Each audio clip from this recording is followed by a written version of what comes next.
Welcome to Sunday Morning with Trevor Phillips. This is Palm Sunday, the start of the most important week in the Christian calendar. For most Brits, the state religion isn't as important as it used to be. But what's going on in the pews parallels much of what's happening in politics. People used to mock the Church of England as the Tory party at prayer. The two institutions still do have a lot in common. Both are centuries old, both deeply embedded in the English establishment, and as of this week, with the installation of Dame Sarah Mullally as Archbishop of Canterbury, both are led by women. On the downside, both have been shedding members and worshippers at an alarming rate. They're prone to massive internal divisions, often about sex, and both are under challenge from noisy, charismatic rivals. Of course, something similar has been happening on the left of politics with the collapse of Labour support. The Conservative and Labour parties are used to battling it out for votes in the centre ground of politics. But now there's a whole new challenge in prospect for them. They're having to compete with rivals who scorn the British tradition of moderation and muddling through. On Iran, on economy, on climate change, on immigration, neither Mr Farage nor Mr Polanski is going out of his way to attract votes in what they probably privately think of as the soggy centre. Like the dyed-in-the-wool religious traditionalists and the happy-clappy liberals in the church, the Greens and Reform are each offering the clarity of the religious zealot, unsullied by any compromise with reality. They're gambling, Mr Farage especially, that their core vote can deliver the power they want. In less than 6 weeks at the Scottish, Welsh and local elections, we'll begin to see if they're right. Let's start with the government. A little earlier, I spoke to the Education Secretary, Bridget Phillipson. Bridget Phillipson, Marco Rubio says that the war won't be a prolonged conflict. He says weeks rather than months. Do you find that credible? Well, I sincerely hope that is the case. You know, we've been working with our allies to see the conflict de-escalated. Of course, we are involved in the defensive action that is needed in order to protect our people in the region and to support our allies. But we all want the conflict to, de-escalate, to come to an end as soon as possible, because we have seen an impact here in the UK, and as soon as we can start to de-escalate, then I think that will give big reassurance to voters here. Can you help to clear up the great mystery? Are there talks going on or are there not? I'm afraid as Education Secretary, I'm not privy to those kinds of conversations. But as government, we're the closest allies. Surely somebody's telling us at least whether they're talking to each other. But we want that to happen because we know the way that we will de-escalate this conflict is to move to a position where there are talks, but also where we can get guarantees around the Iranian nuclear programme. No one wants Iran to be in that ability to develop that kind of capacity. But we want to see the conflict de-escalated. Of course we do, because I appreciate that your viewers will be anxious about what's going on in the world, anxious about what the future will hold for this country. But I would also just say that we are taking action to protect consumers, to make sure that bills are until somebody coming says that Mr Trump is right, that there are talks going on, or the Iranians are right, that there are no talks going on. Are you telling me that our government doesn't know? I think you have to take with a pinch of salt sometimes what the likes of the Iranians might tell you as to the position that they have within the conflict. But yes, we do want talks to happen. And the reason we want that is because we want to see a de-escalation of the conflict. But alongside that, we want to move to a position where Iran is not able to develop a nuclear weapon. That's in everyone's interest. All right. Look, it's clear that there could be, we don't know yet, but there could be shortages of oil and gas, even food, because of this war. What is the government doing to ensure that emergency vehicles, hospitals, schools don't run out?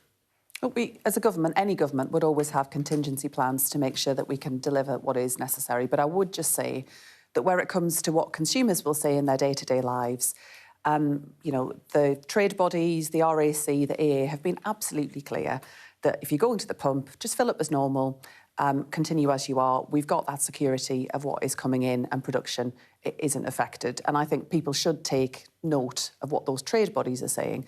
Of course, governments will always plan for what we need to do to make sure in the event of any disruption, we are well prepared.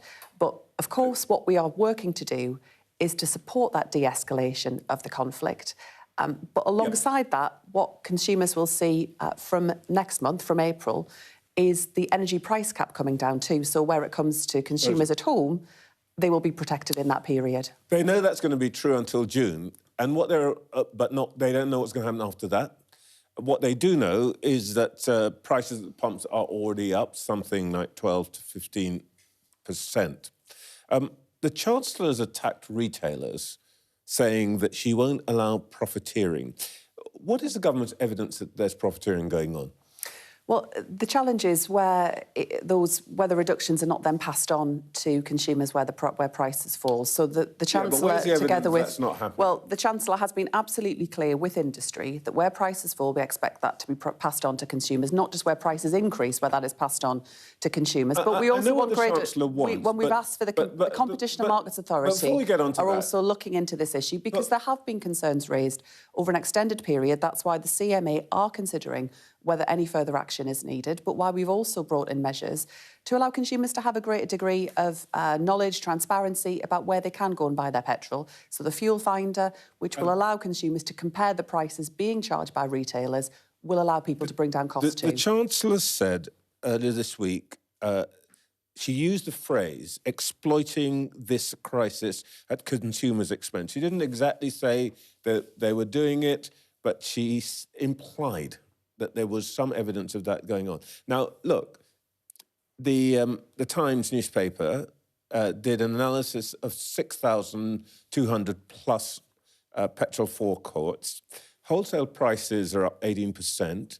The average rise in those 6,000 plus forecourts, the rise is 12%. Where is the evidence that there is profiteering going on? And you know why this matters? Businesses feel accused, and there are people who are being abused on petrol forecourts because they're being told by the government that these retailers are profiteering. Is that the way of responsible government? So what the Chancellor was doing was sending a clear shot over the bows. Because we are on the side of the British people. We understand that there are still... Hang on. Telling people that retailers are stealing from them. Hang on. There are big cost of living pressures we know that families are facing, and that's why we are taking action, whether it's on energy bills, a whole host of measures that are coming in from this month, the 2-child limit being lifted, expanding breakfast clubs, expanding childcare, all of those changes designed to back the British people.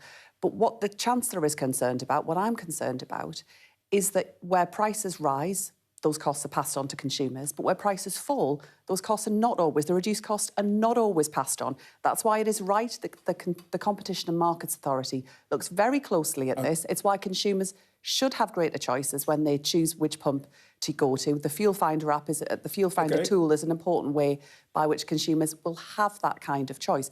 But of course, what we've seen through the conflict is, yes, an increase in the costs that consumers are paying.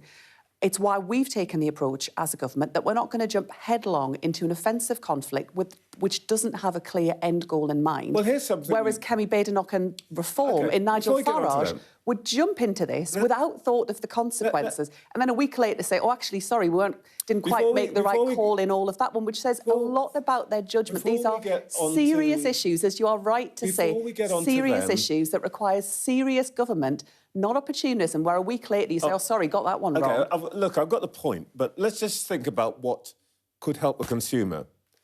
Chancellor could help the consumer right now by saying that the 5p fuel duty rise will be scrapped. Consumers can know... Why does she do that? If she really is serious about helping the consumer, she cares so much about the consumer, tell us that you're going to scrap the fuel duty rise. Look, consumers have got the confidence right now that freeze will remain in place. The Chancellor, I know, will continue... Consumers got the confidence that they're paying £1.50 a litre. Look, hang on. The Chancellor is absolutely committed to making sure that right throughout this conflict that we see, we have right at the forefront of our minds the impact that this is having on the British people. She will continue to keep under review the measures that are needed to make sure that families are protected. But they're protected for now. There is no need to take action because consumers can know when they go to the pump that freeze remains in place. Of course we will take a view closer to the time. But what we hope will happen between now and then, as we've just been talking about, is that we do see a de-escalation of the conflict. And there is other support that's going in at the moment. You know, from next week, consumers will see the price cap reduce, and that will lead to a big difference to families alongside the wider action that we're taking to bring down the cost of energy bills. More than half of the price of a litre of fuel goes to the government. And actually, the government could take action. And then what I'm getting from you here is that you can't commit to getting rid of the fuel duty rise, but it is still open. But I'm not going to commit months ahead of time when there isn't a need to act right now because those protections remain in place. But of course, as a government, a government on the side of the British people will continue to make sure the action we take is focused on delivering for people and protecting them as much as we can. OK, I'm only hurrying you along because I want to talk about your own particular area of responsibility that you've announced today. You've announced this programme, Best Start, for under fives, but aimed at under fives. How is this different to the very successful Sure Start programme that Labour brought in 20 years ago?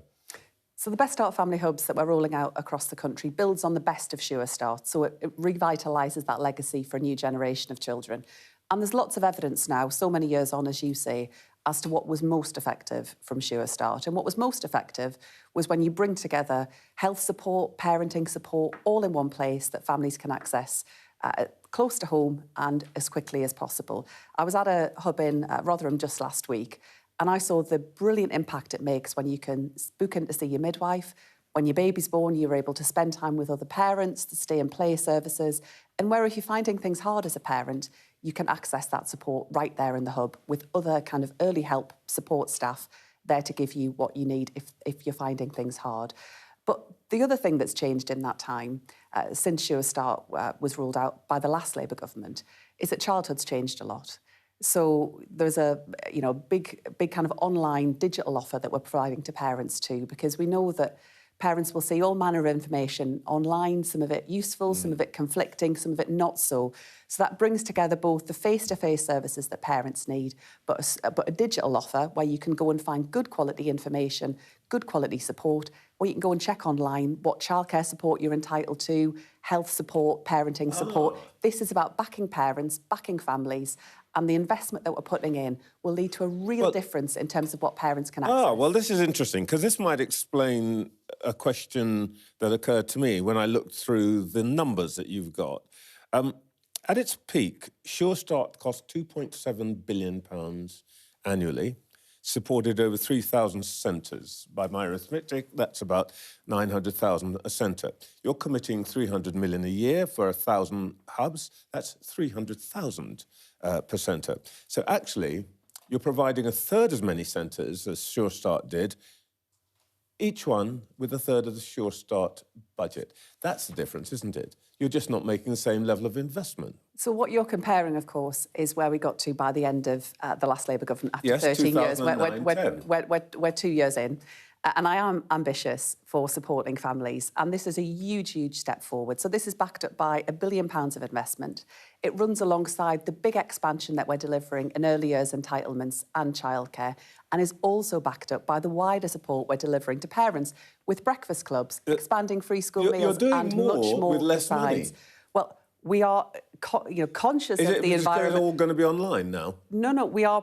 This is a big priority for this government, a big priority for me. But there were brilliant things about Sure Start, amazing things that Sure Start did. But actually some of the early phases of Sure Start were more effective in the way that they supported families, primarily because parents and families were involved in that decision-making about what worked best in their local area. A third per centre.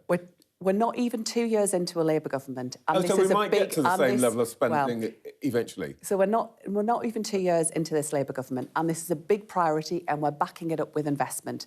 Of course, over time, I want to be able to invest more in education, in our public services, but that depends on growing our economy. It depends on all of the wider decisions. But we know if we invest when children are young, it leads to big benefits further down the line, not just for children, but also for our economy too. You're going to give a lot. This money goes through local authorities, and they are supposed to essentially do what you want them to do.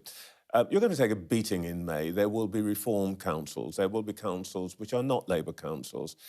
How are you going to make sure that they spend the money in the way that you want it? So we've issued guidance to local authorities on this, and we're clear that the Best Start family hubs that they will be opening you can give them much guidance as you like. located. If they want to spend it on something else, they'll spend it on something else. Well, we've got to approve their plans, so they'll get the money on approval of the plans, and the same is true of Senate. So this money is and the same of it is directly for that purpose. But we're also clear with local authorities that Best Start family hubs should be located in areas where families need them most. They're available to all families, but they must be located in areas where we know families are really struggling. So we're issuing that guidance, we're following it up, and we want to make sure that less well-off families who are really struggling at the moment are able to access free, safe support and all of that health support that will make a huge difference to children's life chances. All right, let me ask you about this story of the week. Why is Morgan McSweeny the only person in the modern world who doesn't have his messages automatically backed up to the cloud so that we can recover them and see what traffic there was between him and our former ambassador to the United States? I think your question's a bit of a reach in terms of that. Well, I'm not. It's hyperbole and you know it, but... No, it's perfectly straightforward. Are your messages backed up? I follow all of the guidance offered to ministers your messages on what is required. Why aren't Morgan McSweeney's? What happened here, which we all know, is that Morgan McSweeny was mugged, reported that to the police, followed all of the processes that were asked of him, and I do think... I'm not questioning that. I do think some of this wider coverage is drifting into drifting into conspiracy theory territory here. I'm not questioning any of that. The government's inquiring into all sorts of things to do with Peter Mandelson and so on. We're hearing that this particular set of exchanges aren't available. And I'm just wondering how it is that this particular set of exchanges seem to be the only thing in the 21st century that isn't backed up somewhere. Well, again, that's hyperbole and you know it, but...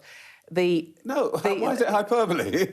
Because you know it is, and come on, seriously. to say the only person, it's just ridiculous, and you know that. Morgan McSweeny has done what is asked of him, will provide and is providing any material that is required. We are complying with the humble address. We are providing the information that is needed, has been asked, and will absolutely be provided. All ministers will also be complying with what is asked of us. By the way, are you going to have to provide information on all this? We've all been asked to provide any relevant material. I don't have any relevant material, but we are all being asked to provide it. I don't have anything to share, I'm afraid, in terms of communications on that front. Well, clarity on that at least. Thank you very much, Education Secretary. Before we carry on, we have a little bit of breaking news on the story that Sky News has been reporting since last night. We can confirm that 7 people were injured when a car was driven into pedestrians in a city centre street. That, I think, is in Derby. Here's a police statement says that a man in his 30s, who is originally from India, was found a short time after the incident. He was arrested on suspicion of attempted murder, causing serious injury through dangerous driving, inflicting grievous bodily harm with intent, and dangerous driving. There will obviously be more on that later and through the day as we find out more. Time to bring in this morning's panel. We're joined by the political commentator Steve Richards, the Telegraph's senior political commentator Annabel Denham, and the associate editor at the Sunday Times, Josh Glancy. Steve, Bridget Phillipson, I think, made a fist of trying to tell us to keep calm. Were you persuaded? Well, it's always dangerous when you hear ministers say keep calm because everyone starts to panic. However, what else can they say at the moment? Because nobody from Trump downwards or upwards knows when this is going to end. And it is a nightmare for government because, as she said, you have to plan for all contingencies, and they will be behind the scenes. But you don't know for sure. So, you were asking about petrol duty. If they announced it now, it could be over next week, in which case, they've just lost billions of pounds. Not that she will necessarily put up petrol duty anyway. So they just have to busk it for now. And each day they wake up like the rest of us, nervously wondering what the hell's going to happen next? But you're right to imply keep calm always triggers the opposite. But what else can they say? Panic. I mean, they can't say panic. I'm more anxious than I was half an hour ago. Yeah, but the messaging is very tricky. I think they fell into a trap by saying, before all this began, cost of living is their focus. I mean, of course it has to be, because we're all obsessed with it, but they haven't got agency over it, as they're discovering with this. So there are wider political challenges for them. But in dealing with the messaging for now, they can't say anything else, really. Annabelle, are you persuaded by the profiteering charge?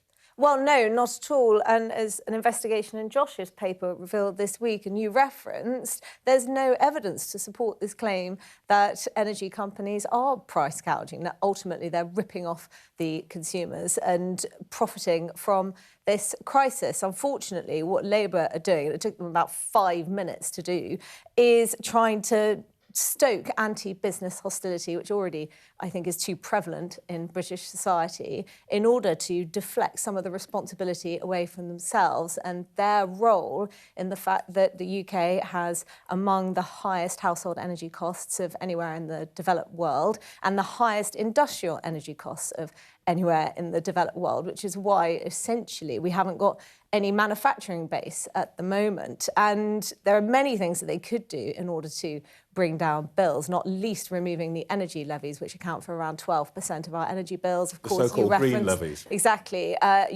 Carbon taxes, and you referenced fuel duty and the VAT as well, in addition to that we pay every time we go to the pump. So there really are measures that the government could be taking in order to ease some of the pressure on customers, but it's choosing not to do so. Josh, what do you reckon? Do you think are we going to be feeling calm and go with it? I think we're probably entering what is potentially quite the most disruptive moment of my lifetime, really, because we've actually had about 35 years of actually being quite insulated from global affairs. Even something like the war on terror, it didn't really change our way of life here back at home significantly. And so I don't think as a country we're truly sort of psychologically prepared for what the next few months or years may bring. Because even if this war is brought to a relatively quick ending, clearly we're in an era of quite profound global instability where the American-led order is unravelling. And we don't know what direction that will take. But I think as a country, we're not prepared for the trade-offs, the sacrifice and the costs that an era like that will demand of us. I think that comes from the government as well. You know, Starmer's promising to bring the cost of living down, support people's energy poverty, and also ramp up defence spending. Well, you don't have to be an expert on the Treasury's balance sheet to know that you can't do all of those things at once. So I think all of us need to sort of gird ourselves, really, for what's to come, and I don't think we're quite there yet. See, I think political leadership is all about being a teacher if it's effective. And it's very interesting. You're interviewing David Owen later about what happened in '73 when oil quadrupled overnight. And actually, the planning they did was quite effective. The 3-day week, which was seen as chaotic, productivity didn't fall. But Heath, the then Prime Minister, as a teacher, was hopeless. He made every announcement. Everyone did panic.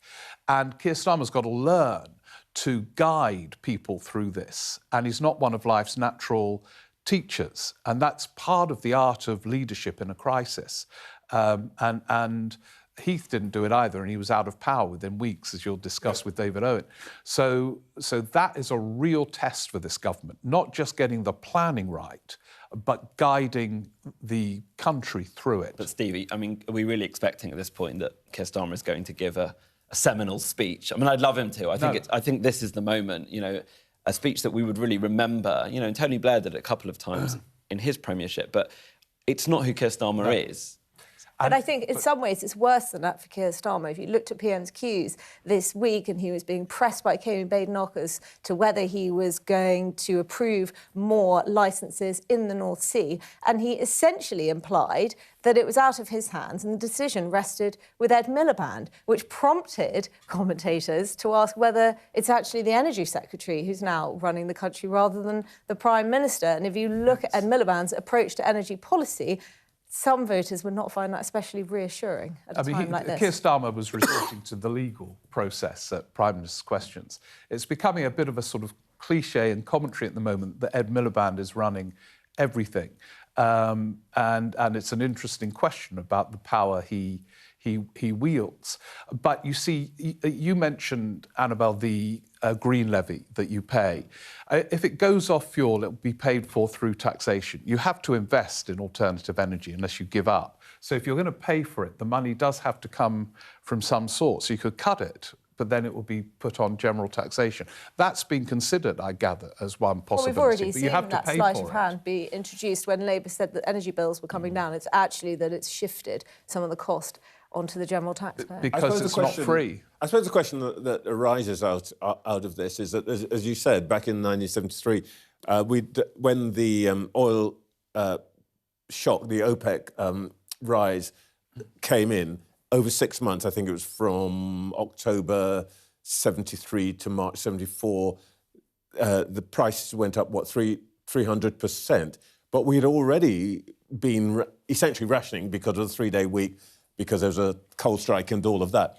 I suppose the question that's being asked really is whether the government is being kind of judicious and calm, or whether it's being complacent, and whether we should get ourselves into, I think, Josh's point, should we be preparing the public for much harder times?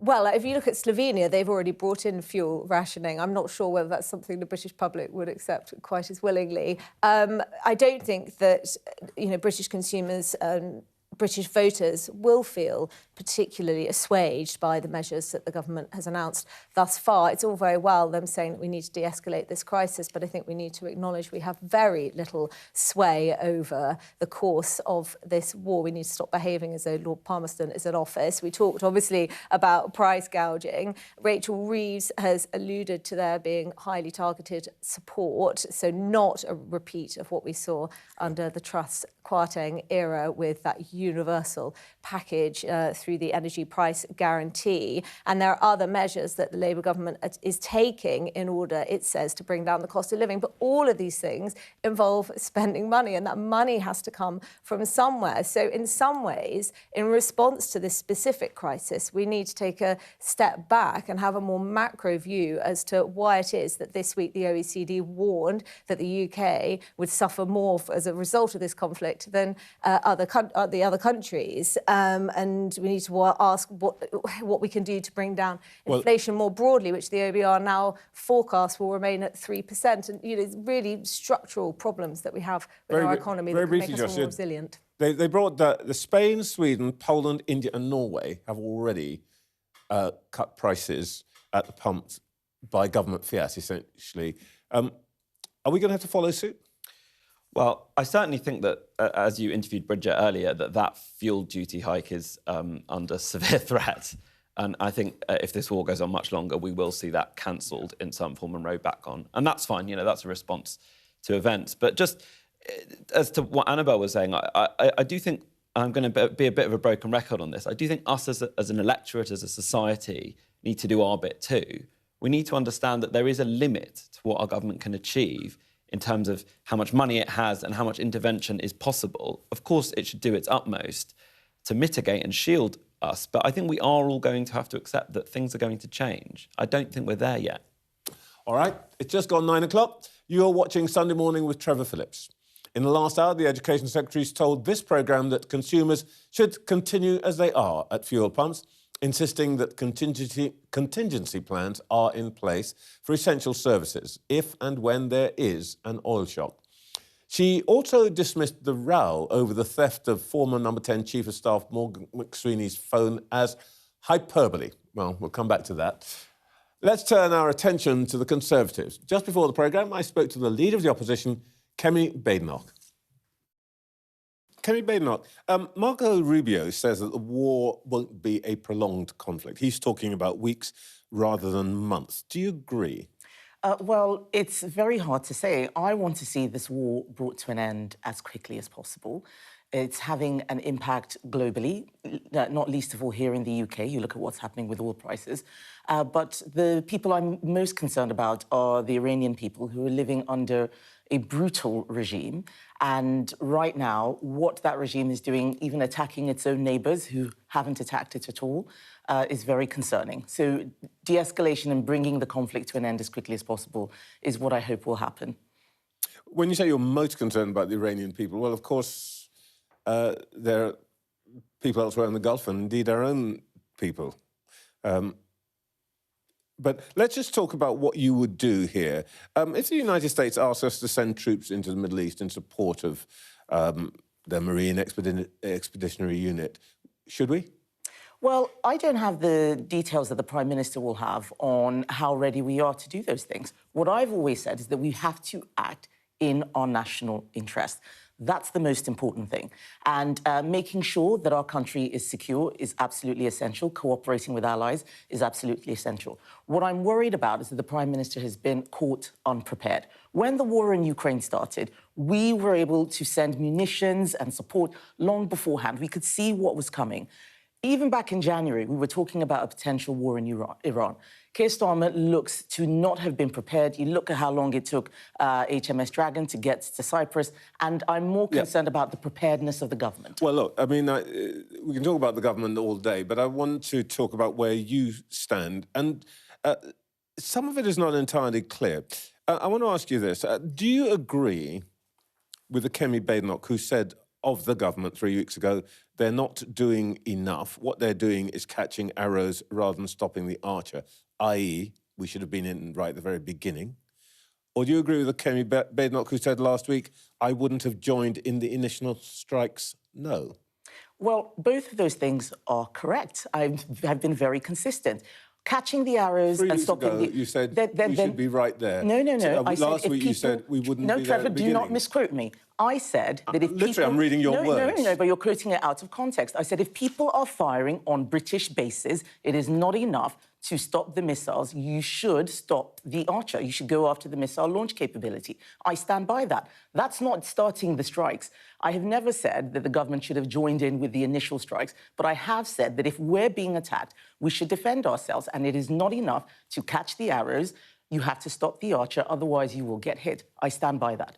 That is not, neither of those two statements are in conflict unless you take them out of context. The person who has actually flip-flopped is Keir Starmer. No, let me finish. The person who's actually flip-flopped is Keir Starmer. I told him right at the beginning that he should let the US use our air bases. He said no, because Ed Miliband told him to say that, and eventually he said yes. And you would have said yes to the American use of our bases? Because when it comes to US versus Iran, Iran is an enemy of this country. Irrespective of who started it, we have a long-standing defence and security relationship with the US, which is very important. So, yes. And you would have let them use our bases and make our bases a target?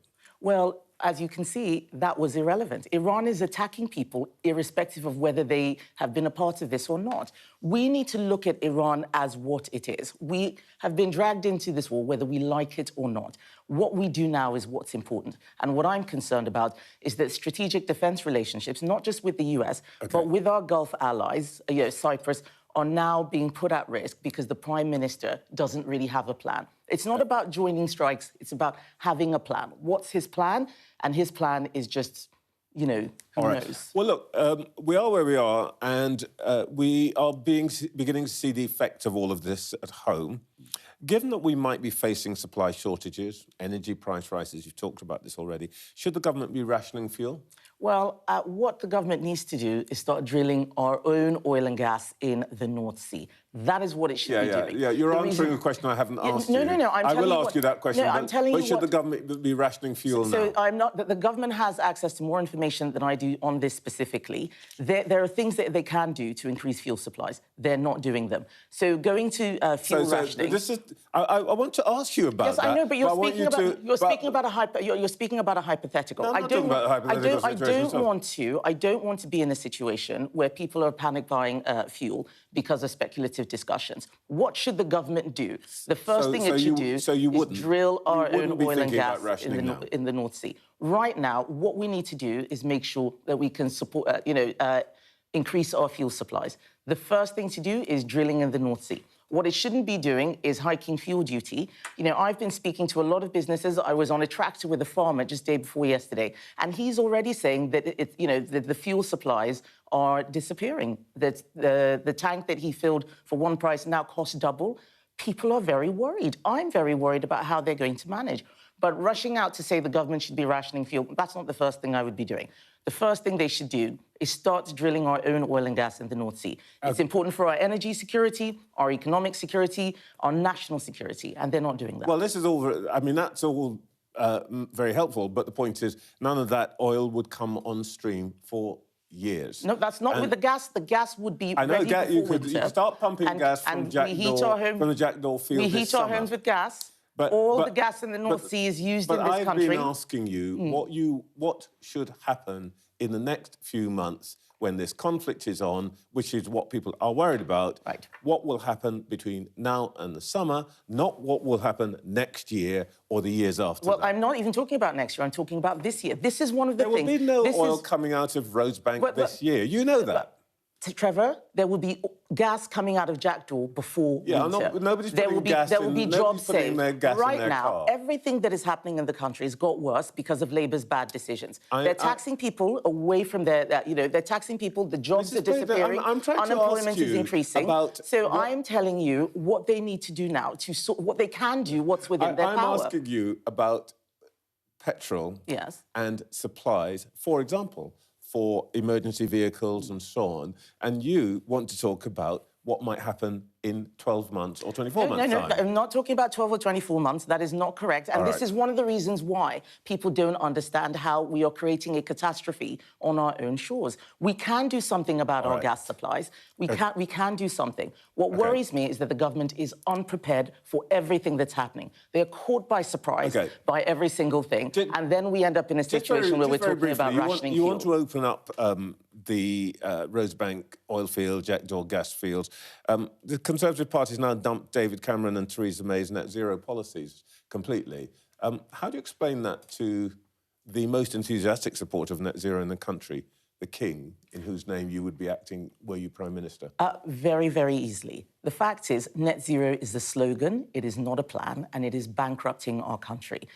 His Majesty does not want to see the country bankrupt because of a slogan. What we need is... have you heard him say that to you directly? I think people should stop putting words in the King's mouth and stop, praying in aid of the King. The fact is, governments are elected to do the right thing. The right thing right now is not to bankrupt the country. The right thing right now is not to bankrupt the country with a plan that's not working. I have changed our party's policy. I was against it even when I was there. Everyone knows this. They heard the speeches I gave because it's not working. What we need is cheap, abundant energy. It should be clean, and that means doing everything we can.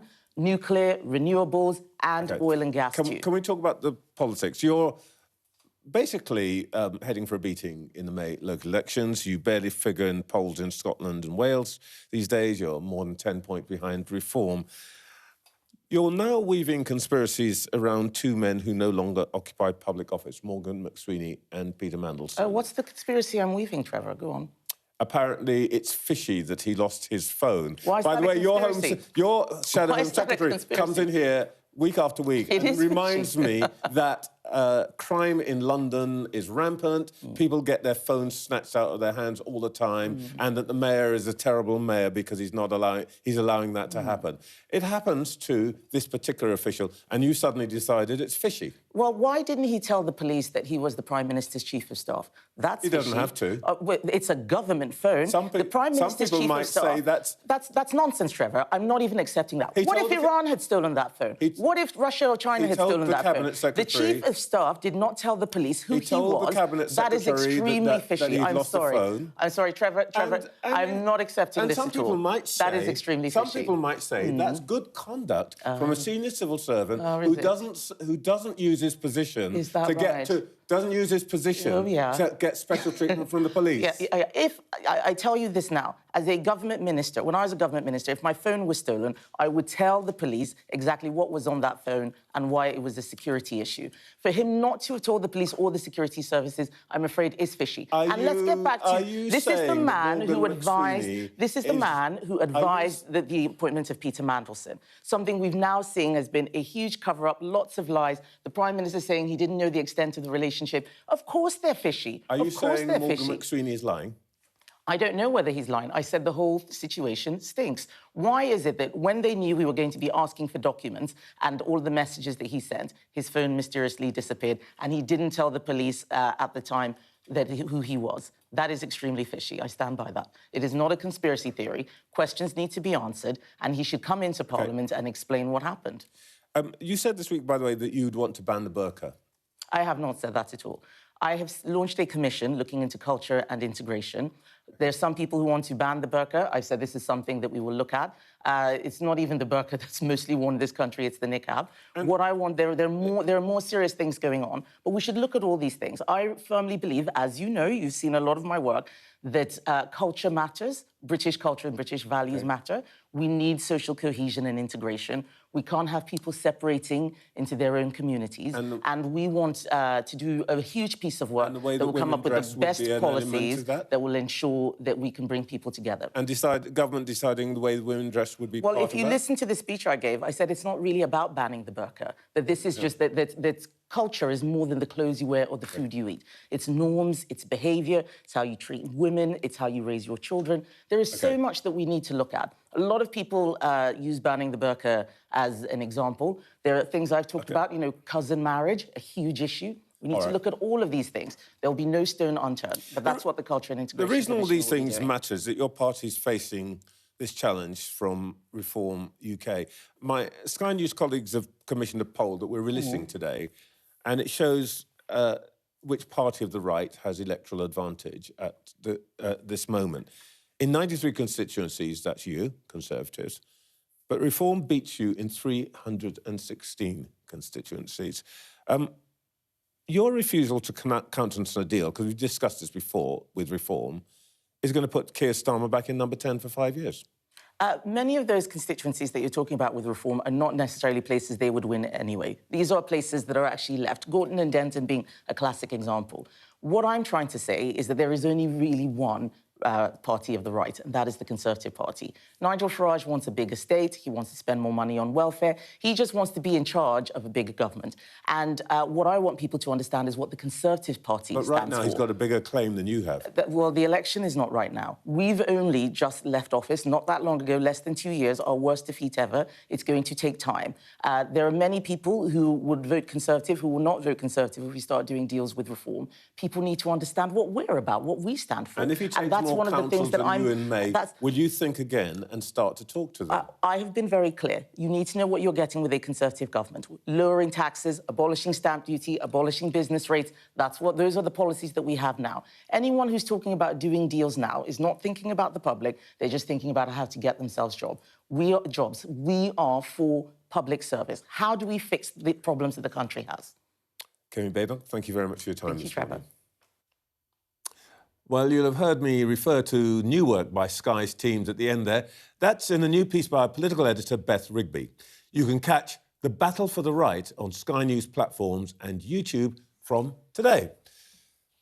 Steve Richards, Annabel Denham and Josh Glancy were listening to that. Annabel, the Tories have got the bit between their teeth on Morgan McSweeny.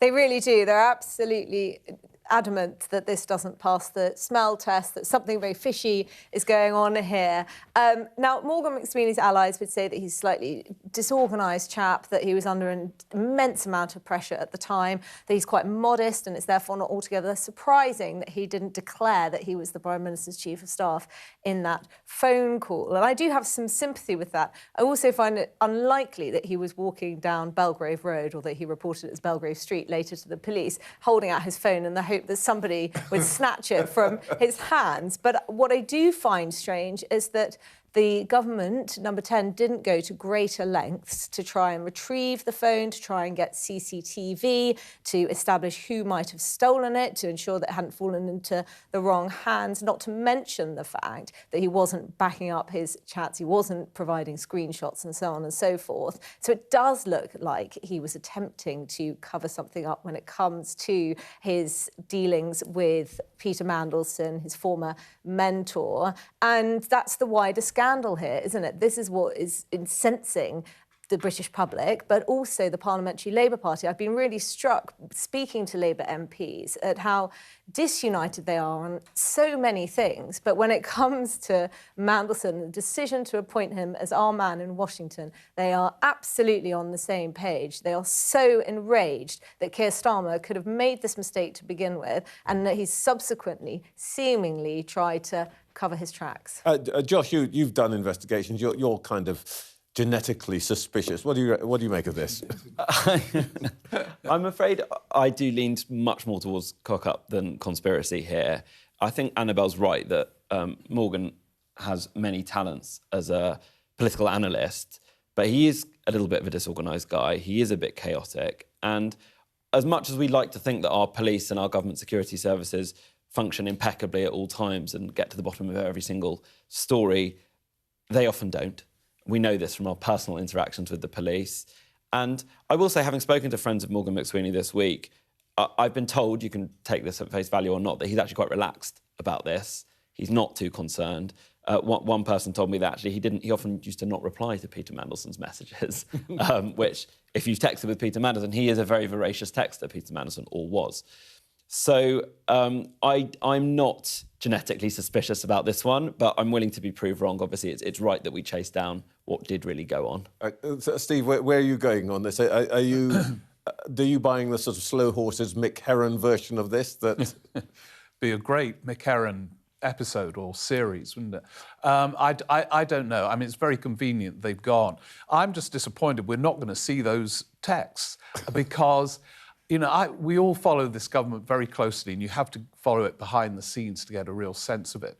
And I didn't know the degree to which Peter Mandelson appears to have been an influence on Morgan McSweeny. I know they spoke a lot, and these texts might have given us some insight as to the nature of the intensity of that relationship, which clearly then had an influence on what Starmer decided to do via McSweeny.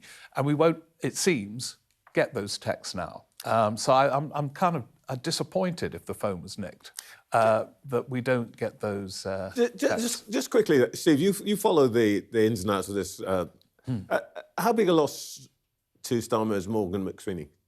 Well, in my view, I don't think he is. I think they needed to make this break because McSweeny was a different sort of political thinker than Starmer. And I think one of the reasons Starmer's ratings are so low is there's been a sort of inauthenticity to some of the things that he's been saying. And in a way, he could be liberated by this, but we'll have to wait and see whether that happens. All right, next, fuel rationing, tax U-turns, the death of net zero. How bad could a looming energy crisis become? The energy economist Nick Butler joins us live after this break. Good morning, energy economist.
What's the best thing about being a Sky News journalist?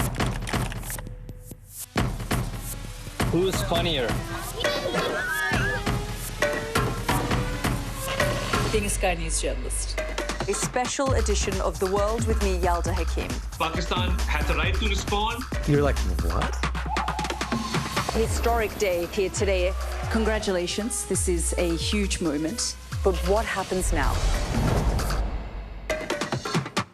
The best thing about being a Sky News journalist? They call him the king of the jungle. Being a Sky News journalist. Yusra Al-Baghir has this report. And this is what's left of it. As a woman of colour, how did the Harris campaign speak to you? People risk their lives to speak to us for this report. Mr. Zuma, Sky News.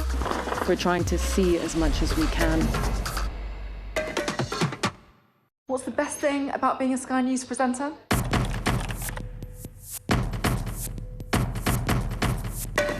We've done the work and the reading, so you don't have to. Being a Sky News presenter. Hello and welcome. Westminster, the heart of British politics.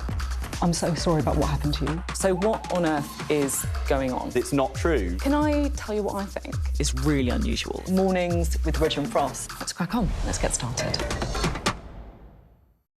The best thing about being a Sky News journalist? I'm going to take you behind the scenes here for Election Night Live. They have gone up and up. Being a Sky News journalist. Ed Conway. Sky News, is anyone going to talk to us? Mortgage rates did go up very sharply during your time in office. Here it is. First off, just the scale of what we're looking at. Our data shows it's been happening. Question is, why it hasn't been stopped. First, Ukraine, then Gaza, now Iran.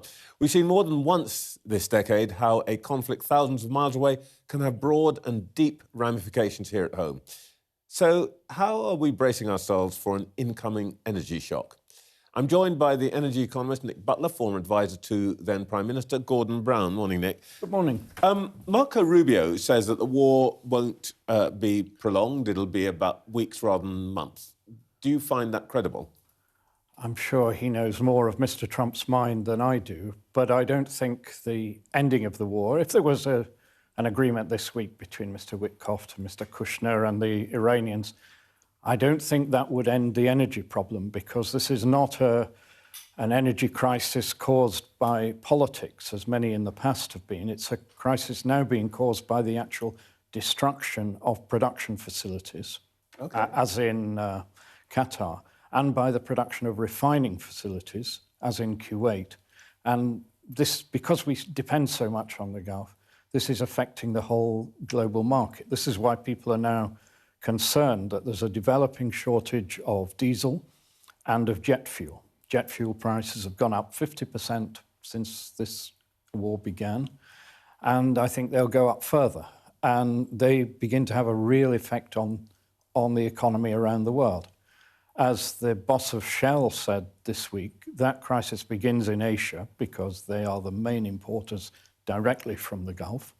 But these are global markets, so it will come to affect us. He said the point of pressure here in Europe would be late April and early May, and I agree with that. But it's obvious that it's coming. And that won't be avoided just by a political agreement between the US and Iran and an end of the bombing. So actually, what you think some of the problems are already inescapable. And I was interested in what you just said about the gas production out of Qatar. How does that work? Because I know Qatar is the biggest supplier of gas, I think, isn't it? Yes. So what's the problem there? Well, the facilities have been bombed by the Iranians in retaliation, as you know. They're now out of commission, so production has stopped. Therefore, exports have stopped. And the Qataris have said this will take years to rebuild. Years? Years. And that takes a key supply off the world market. We buy a small amount from Qatar, but the world market buys an awfully large proportion of the total. Therefore, we are not going to be immune from the impact.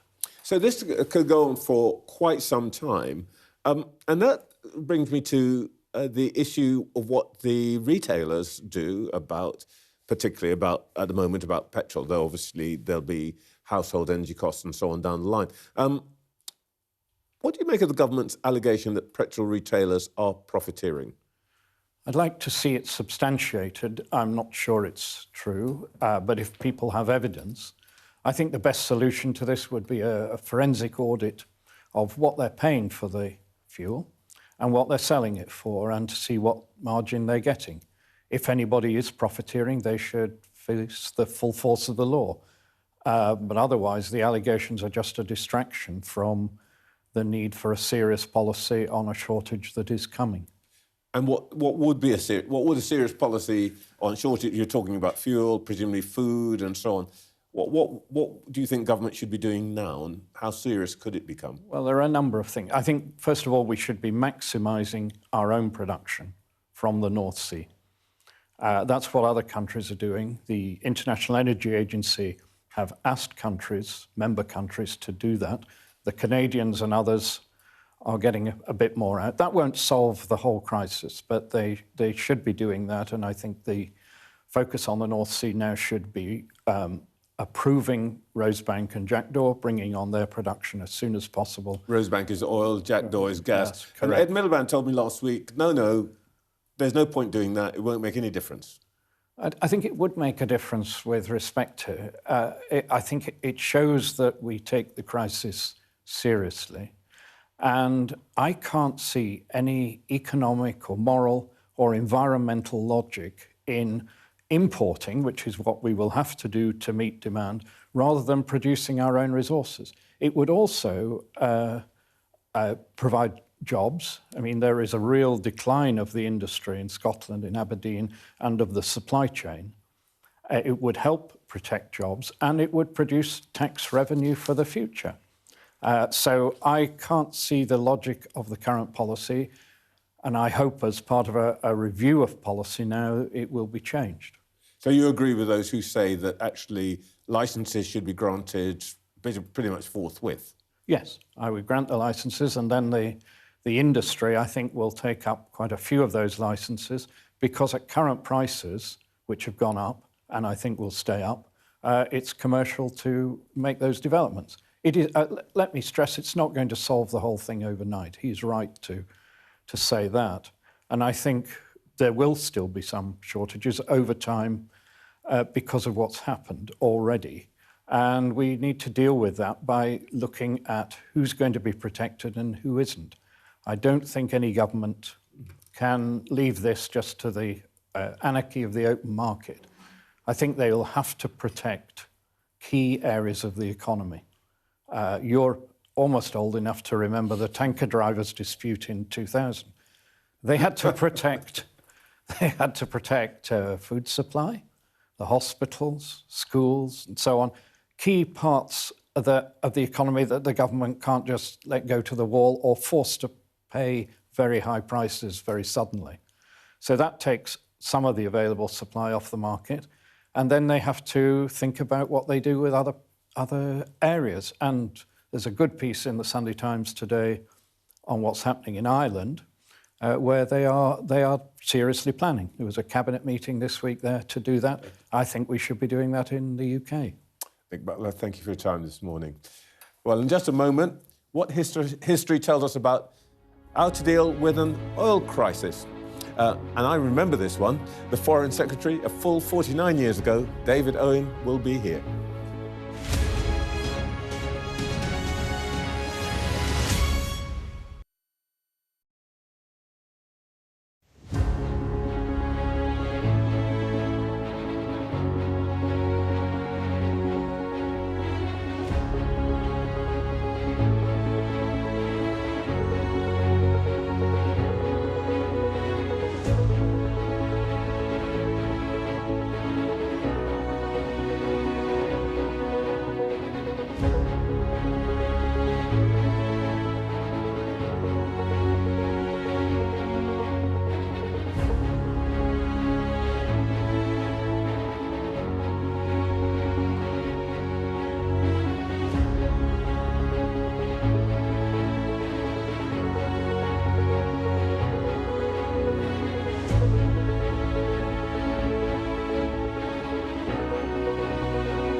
The best thing about being a Sky News journalist? I'm going to take you behind the scenes here for Election Night Live. They have gone up and up. Big Sky News journalist. Ed Conway. Sky News, is anyone going to talk to us? Mortgage rates did go up very sharply during your time in office. Here it is. First off, just the scale of what we're looking at. Our data shows it's been happening. Question is, why it hasn't been stopped. Well, let's stick with energy. Pakistan, the Philippines and Sri Lanka are moving to a 4-day week to save on the cost of oil. Any student of history will know that we in the United Kingdom have been there before, and some of us indeed will remember the 3-day week back in 1974. I remember being in the library by candlelight. David Owen was in Parliament at the time and would later become Foreign Secretary during the Iranian Revolution, and he joins us now. Good morning. Morning.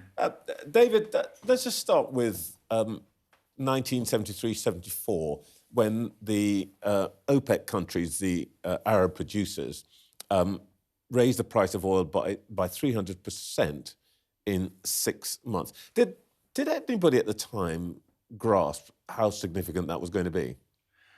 I don't think so. I think we got used to being rather proud of the fact that we had oil and gas around our shores and were starting to get it. I think we were glad we suddenly at least had that, but we'd not really prepared for it. None of us really understood the shock. But we buckled down in the way that the British do and put up with all sorts of constraints and restrictions. But did we learn the lesson is the real issue. For a while we did. We did keep stores in the North Sea. We did make provision. We never really capitalized on our own oil reserves and still haven't. Mm-hmm. But on gas, I think we started to be wise. But soon that went, because the Treasury doesn't like something which are not necessity. And so we grew into the habit of having our strategic position, our strategic thinking, once again dominated by the Treasury. So we were vulnerable. Well, this is very material now because, of course, I've just been talking to Nick Butler, and Nick was saying that essentially, number one, change is already cooked in because, for example, the gas production in Qatar has stopped, and they say it's going to take years to recover. Prices have risen, they're going to be higher. There's the argument now about whether there should be licenses granted in the fields, oil and gas fields in the North Sea. Back then, you came back into government after the Heath government in 74. What was the thinking then? What were the equations then that said we need to do more to preserve our stocks, and on the other hand, let's spend the money to look after people now and deal with the economic problems that we've got? We have to remember I was bound up with the health service. But on the other hand, of course, you're right on the front line. I mean, you've got to keep hospitals with energy supplies. So I was involved in it. And we had a lot of emergency meetings about how to protect organizations like hospitals. I think that all one can say is it's all hands to the pump. We're pretty good in Britain at that. We rally around. I think most people accepted most of the difficult constraints that were imposed upon them. The crisis was, in that sense, understood. Sometimes I think when a country is asked to respond in a crisis, they don't always understand it. I think they understood it. And therefore, it was not difficult for the government to cope. And I don't think we came under great criticism for mishandling things because we ourselves were a new government. So Ted Heath had somehow made it easier for Labour government to cope with the crisis, his overall attitudes. Because he brought in the 3-day week. Yes. Before you won the election in 74. Yeah. But if you it was a very strange election. But I think that the trouble is that the domination of the Treasury in British thinking is still very considerable. And it's very difficult to force a policy through which you have to invest in. And sustainability is costly. You set aside reserves, they want to use them. And the public wants to use them. So would you, if you were... But we knew we had a lot more gas and oil at that stage than we had tapped into. We also had very good relations with Norway. And we have grown used to that friendship being there as an extra reserve. And to be frank about it, they have been very generous. I mean, we split the North Sea with Norway with very little difficulty deciding the midline. Oh. And that has always left a very good relationship with Norway. Well, indeed, we're now, I think half of our gas now, or a bit more than half of our gas is imported from Norway. But if you were to be called up now by the Prime Minister and asked your advice, don't know if they do these things anymore, what lesson would you draw from that period for him? You've already said, don't pay too much attention to or don't let the Treasury dominate thinking. What other lessons would you draw? I think, to be frank, I think the British people have a characteristic that they prefer to have it laid out on. They don't want to be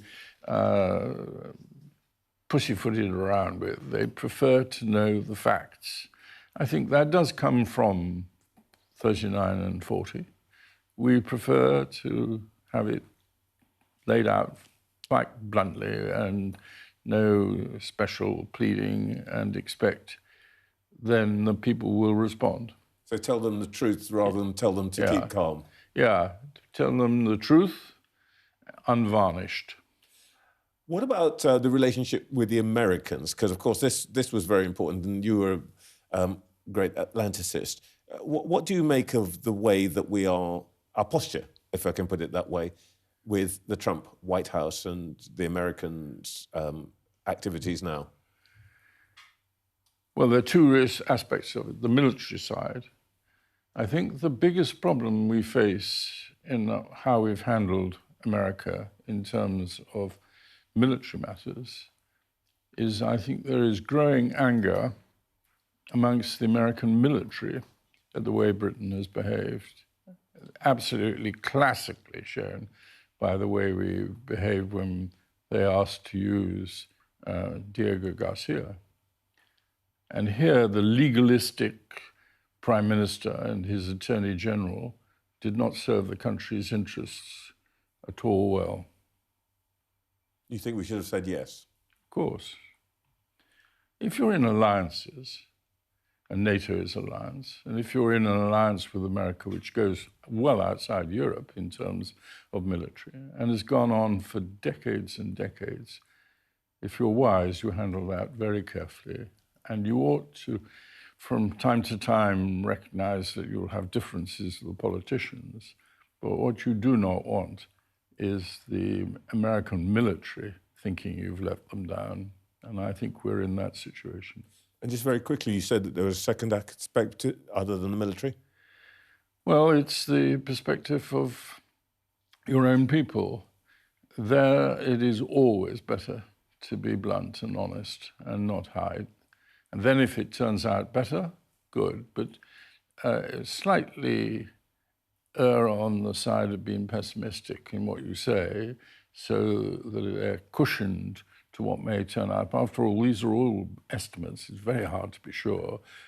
Err on the side of being pessimistic, and then if things had come out better, all well and good. Don't err on the optimistic side. David Owen, Lord Owen, I wish we could talk more about this, but thank you so much for your time this morning. Pleasure. We'll look ahead to the local elections with our panel in just a moment.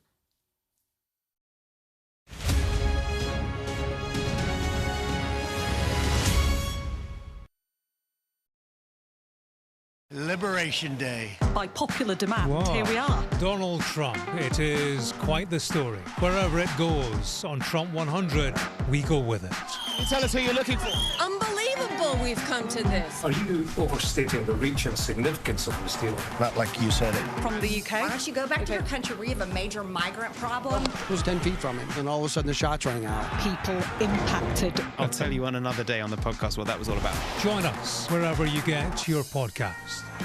This is how you travel when the mafia wants to kill you.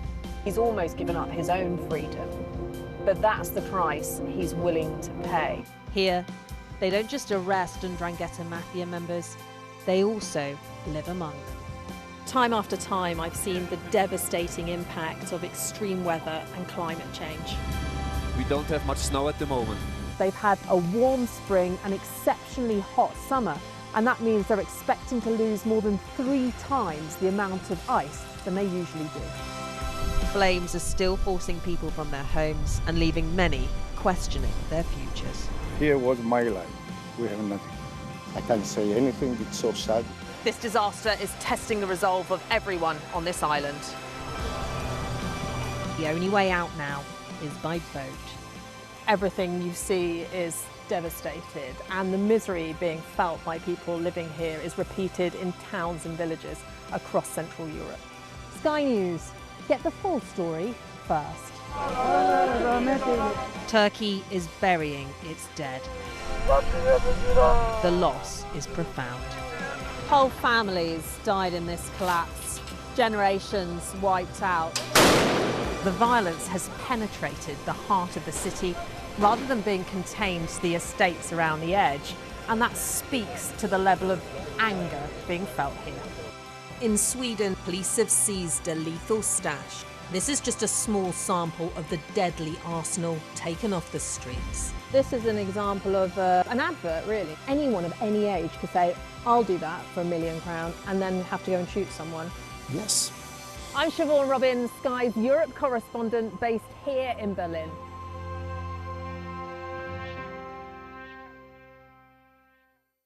What's the best thing about being a Sky News presenter?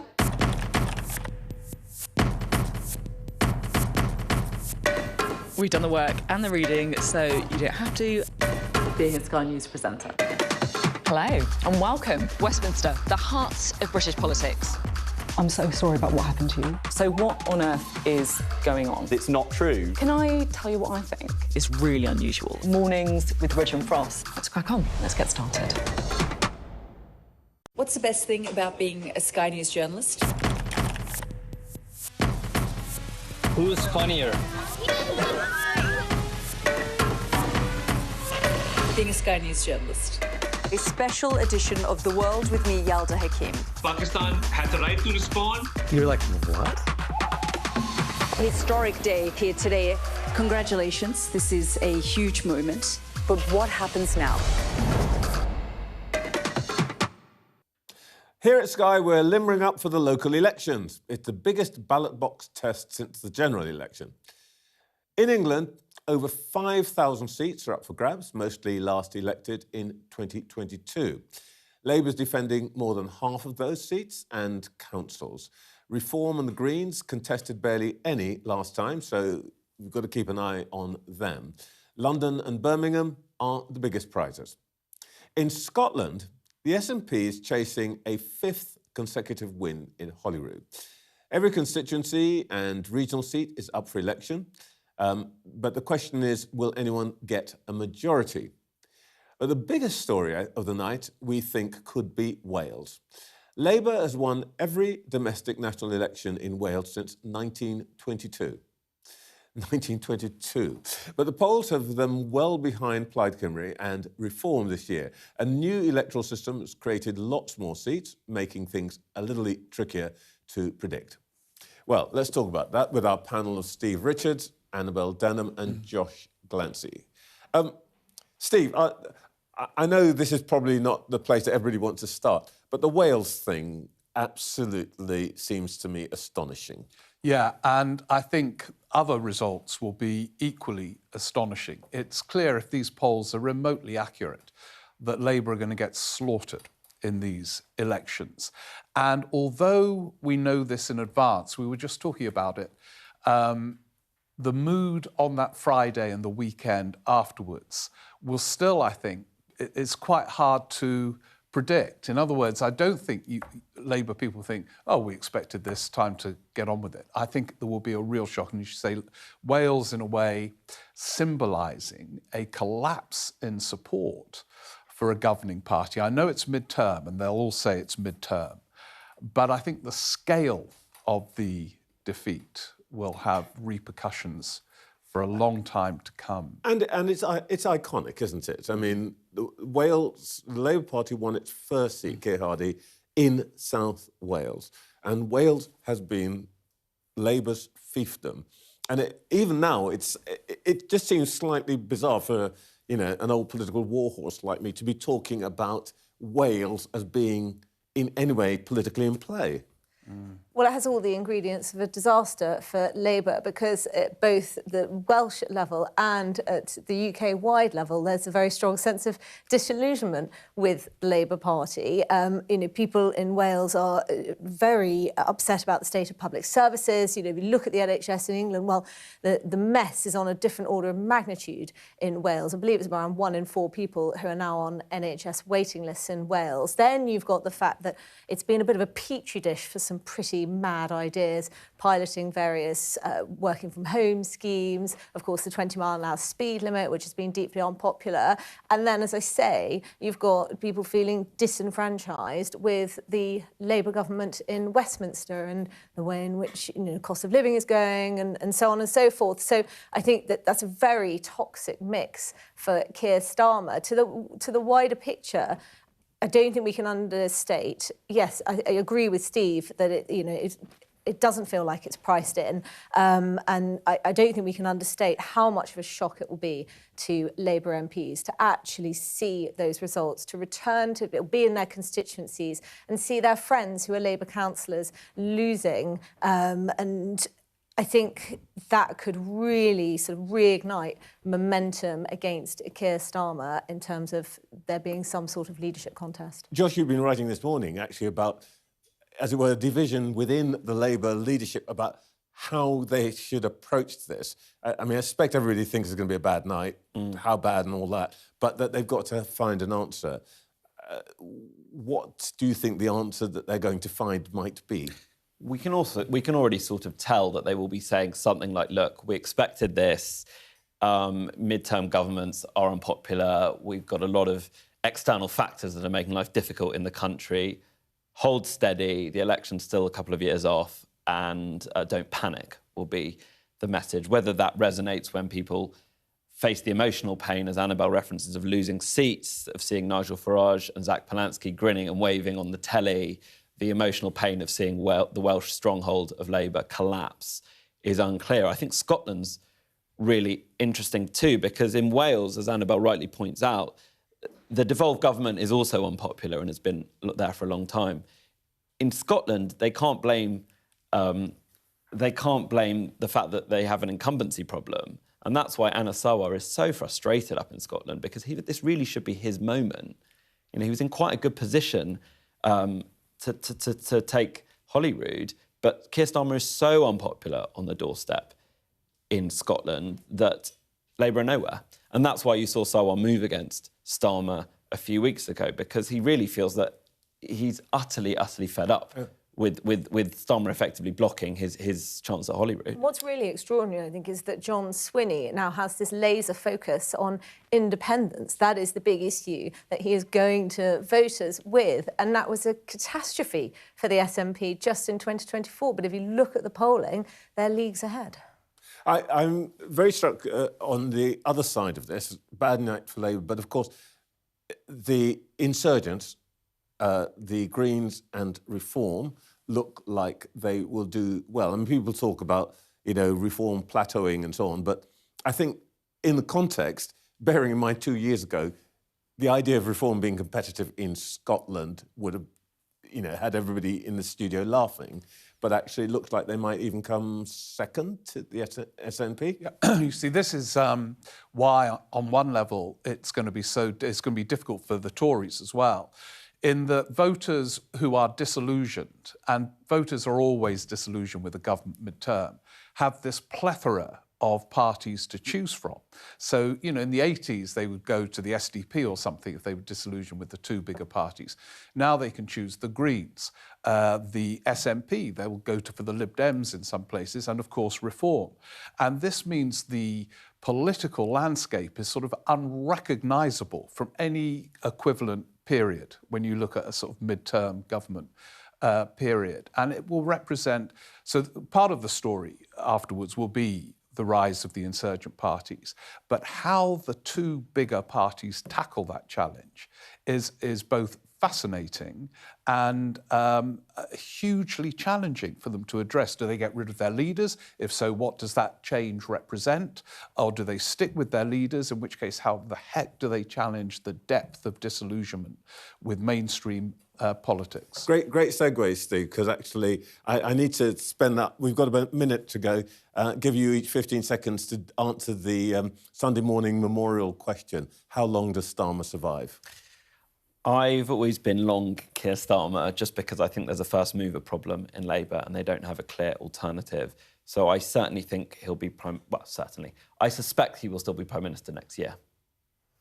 I don't disagree. I can see him limping through most of 2026, but he certainly won't take Labour into the next general election. As for Kemi Badenoch, I think we just need to bear in mind that actually she is a lot more popular than the party she leads. And what we've seen over the last few months is her reassert her authority. So I would be very surprised if they try to defenestrate her, much as they are prone to do so. Steve? Yeah, no, I agree. But I think we're already seeing the government changing, and we haven't got time to explore it now, another time. I think we're seeing a return of cabinet government in quite an interesting way. And the nature of that change will have to be explored post-May, but I think that's more likely for the government to change rather than them to change leader in the immediate aftermath of this electoral disaster. Thank you all very much indeed. That is it for us this weekend, and we're off next weekend for Easter. I get a rest. Have a lovely week next week.